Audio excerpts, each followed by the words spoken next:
Welcome to r/entitled people, where we share stories from your lives about people who think the rules don't apply to them and they should get what they want. Thank you, friends, for subscribing to the channel and for so many likes. And today we have 3 great stories, so subscribe, hit the like button, and let's begin. The first story: the entitled client was put in his place and ran away. The second story: an employee of an airline is in a hurry and tries to cut the line at a Dunkin' Donuts, but is told to wait like everyone else by the other employees in line. The third story: all the boss had to do was give me what I deserved, and now let him get what he deserved.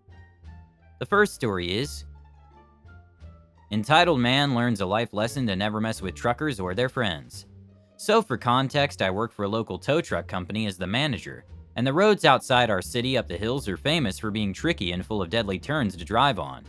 We're a busy company, especially during heavy rain periods where the roads are almost impossible to ride with cargo trucks. The owner of the company is a sweet old lady, and she does her best to help the truck drivers have the best time possible during this SH situation. We let them buy coffee and snacks in the stops on us, and they're very grateful for it. The costs are honestly not too high, especially because our contracts are quite hefty, due said roads, plus the many other regular people who don't know better how to drive there. Every week I go to the local truck stops to confirm how much we have to pay them all. I could do that by just a couple phone calls or messages, but if I have a chance to leave that office, I'll take it in a heartbeat. The workloads can be downright cruel sometimes, so that's a good break for me, and the owner doesn't mind at all.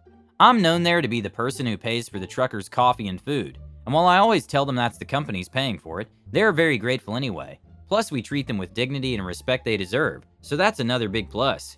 There was a day last year in the middle of summer, a big storm going on that swamped me with work.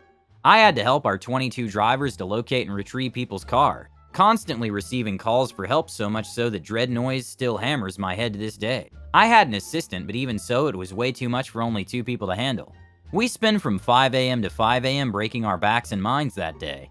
The road is even worse, so we had to work overnight. Then at 5 a.m. I was leaving home to rest, and the owner said she could cover the weekly visit to the shops.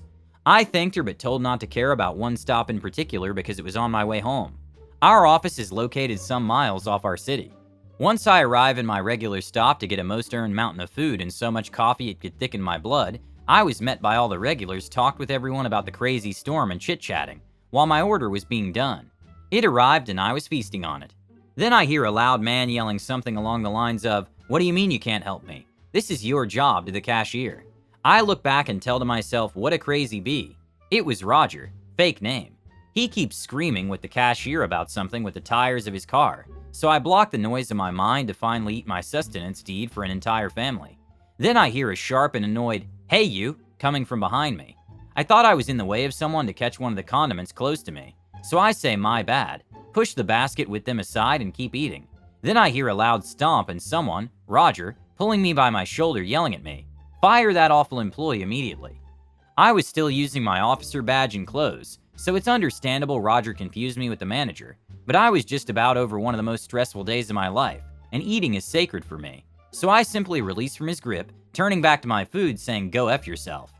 I could hear the cashier giggling and the owner, Bob, fake name, who happens to be behind the counter getting people's orders, giving a good long laugh, and then promptly telling I'm just a customer and he's the one who runs the business. Roger, is that how you run your business then? Letting lousy cashiers treat your customer as garbage and your other customer harass me without consequences? Bob looks at me and says, "I'm terribly sorry you have to go through this, OP. I'll see the bad customer out." Roger gives the biggest gasp I ever saw. "How dare you? You let your staff and customer harass good people like this? I'm calling the police, and by the looks of your disgusting food, I bet your kitchen is dirty with rats and cockroaches. I'm calling health surveillance too." I took great offense with this. I told him this food was 1,000 times better than whatever pig wash his wife does to him. Roger went into a bursting rage, treating to get physical with me, and yelling some very ruder words to me. But something Roger didn't realize is the restaurant was also full of truckers, who were watching their friends being harassed. Some got up to defend us, and while we were in the middle of the confusion, I hear a rough, "Hey, a-hole, get the hell out of here." And when I look back, there was these 3 angry guys, each one with mechanical tools on their hands, and one with a fire axe looking like they were ready to do anything. My heart skips a beat and I froze in place with the sight of the axe, and that seems to have convinced Roger too, because he started walking quite hastily outside, yelling about calling the police. The truckers were behind him, telling him he's going to be in big trouble if he ever comes back. Everything eventually went back to normal, and Bob even let me get that meal for free for all that trouble. Thank you, Bob. The police arrived later. We explained everything that happened. They asked if Bob wanted to press charges, and he simply said, "Don't worry, sir. I don't think he's coming back." If I can get anything from this is, have the right friends, everyone, and be kind with truckers. They're a crazy bunch. Wow, what a crazy story. It's always great to see entitled people get put in their place, especially when it involves truckers with mechanical tools and a fire axe. It's hilarious how the author was mistaken for the manager and got into a heated argument with Roger, but it's also very satisfying to see the truckers step in and defend their friends. I can only imagine how much stress the author must have been under after working for 24 hours straight, so it's no wonder that they were focused on enjoying their food instead of dealing with Roger's nonsense. And let's not forget about the delicious sounding mountain of food and endless cups of coffee. That alone would make any day better. Overall, I'm glad everything worked out in the end, and I hope Roger learned his lesson to never mess with truckers or their friends again. The second story is, but I'm an employee. I don't have time to wait.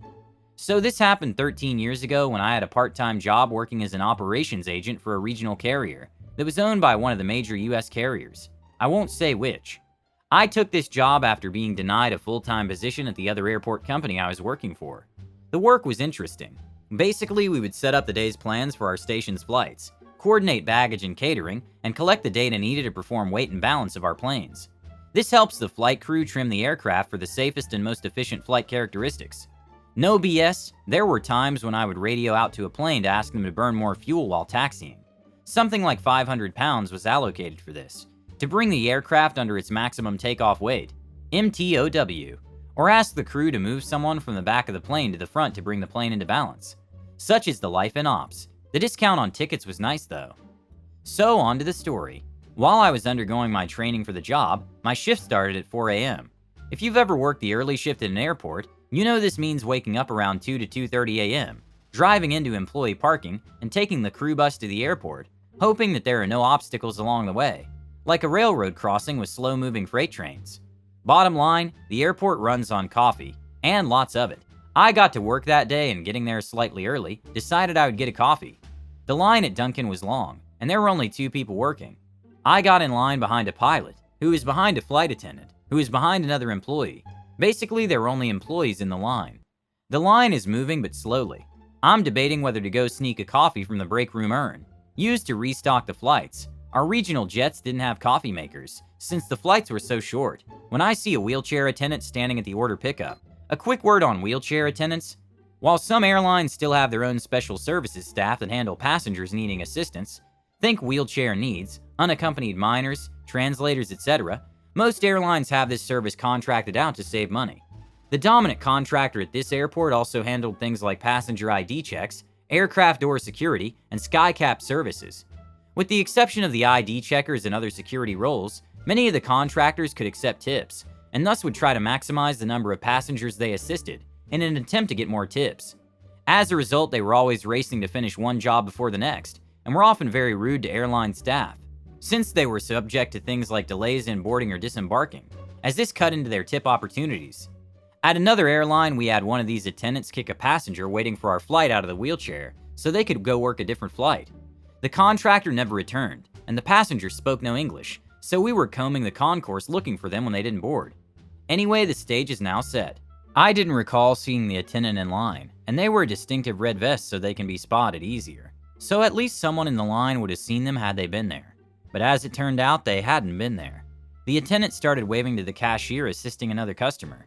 A equals attendant, P equals pilot, W equals Dunkin' worker. Attendant A, small coffee?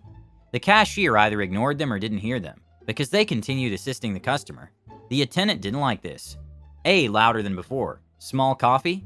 At this point, the attendant started to get annoyed looks from the people in line. The Dunkin' staff continued to ignore her. A even louder, hey, small coffee. At this point, the pilot in line ahead of me spoke up. Pilot, P. Hey, the line starts back there, pointing to the end of the line. A holds up their security pass, but I'm an employee. I don't have time to wait. P points to his pass. I'm an employee too, and so are they. He gestures to the other people in line. A ignores him and returns their attention to the Dunkin' staff. Hey, small coffee. I have a flight coming in soon. The Dunkin' staff finally address her. Worker W. Ma'am, you need to wait in line like everyone else has. A. But I'm an employee and I'm in a hurry. W. So is nearly everyone else in this line. Go to the back of the line. The attendant harumphs loudly and stalks off toward the security checkpoint to go meet her arriving flight, without her coffee. Funnily enough, if she had her coffee, she wouldn't have been able to carry it through the security checkpoint, given the liquid laws. This was barely 3 years after those went into effect, and the fact that these contractors didn't all have access to the restricted areas apart from the passenger areas, and thus couldn't bypass the checkpoint. As for me, I got my coffee, XL hot, cream only, and a croissant. Bad idea in a paper bag. I quit that job a few months later when another airline gave me a full-time position with slightly better pay. Fun fact, at some airlines, the people tasked with safety are paid less than the baggage handlers. Having been a baggage handler also, I can attest to this. Hey OP, I hope you're not still waiting in line for coffee after all these years. But seriously, your story is hilarious. It's crazy how people can think that just because they work at an airport, they're entitled to cut in line and be rude to everyone else. I guess some people just don't understand the concept of waiting their turn. It's also funny how the wheelchair attendant thought that being an employee gave her a free pass to skip the line. I guess the line at Dunkin' Donuts is no different from the line at the TSA checkpoint. Everyone has to wait their turn. And the last story is, my manager told me during my performance evaluation that I really don't do anything, so I resigned. I'm a project manager on medium to large civil projects in Hawaii. About a month ago, I asked for a raise greater than the inflation rate, more than 6%. They offered me a maximum of 2% and scheduled a performance evaluation for October 28th. During that entire evaluation, I felt that it was 100% to justify not giving me a raise that is in line with the record profits the job I managed are getting. My supervisor asked me what do I do for the entire 8 hours on a day. He wanted me to account for all my time. What do you do for all 40 hours during the week, he said, because jobs pretty much run themselves. Yeah, the 6 jobs just run themselves. Before the meeting was over, he said that if I didn't justify my time, he was going to fire me on November 24th. So I left the meeting, went to my office and turned on Let Recruiters Contact Me on Indeed and LinkedIn. Within a week, I had 4 interviews and 1 offer. In 2 weeks, I had 2 offers and had them making bids. I had plans to quit without notice, but I live on an island, and it's a revolving door on my field, so I submitted plenty of notice on November 5th and made my last day November 24th. I have been copying my boss on all emails and correspondence since November 5th to ease the transition. Today, he came into my office and asked me what I would need to stay additional time. I said that they have to make it worth my time. He offered a full month of salary for 2 extra weeks, wants me to stay until December 10th. All said, I'm pretty sure you guys will manage without me. The jobs pretty much run themselves as he said, and I already accepted a position starting the 29th. I've been thinking about it, and the amount that they offered me for 2 weeks is more than what I asked for an entire year of work. All they had to do is give me the original 6% I asked for. The moral of this story is to never underestimate the power of being undervalued at work. OP wanted a raise and was told that they basically do nothing all day. But instead of letting it get them down, they took matters into their own hands and started job hunting. And within a week, they had multiple offers. Talk about being in demand. It's like their boss suddenly realized they messed up and started scrambling to keep them, offering a whole month's salary for just 2 extra weeks. It's almost like a reverse psychology situation where the less they valued this person, the more valuable they became. Lesson learned, never underestimate the power of a good employee, or they might just end up leaving and making more money elsewhere. Don't forget to hit the like button and subscribe to the channel.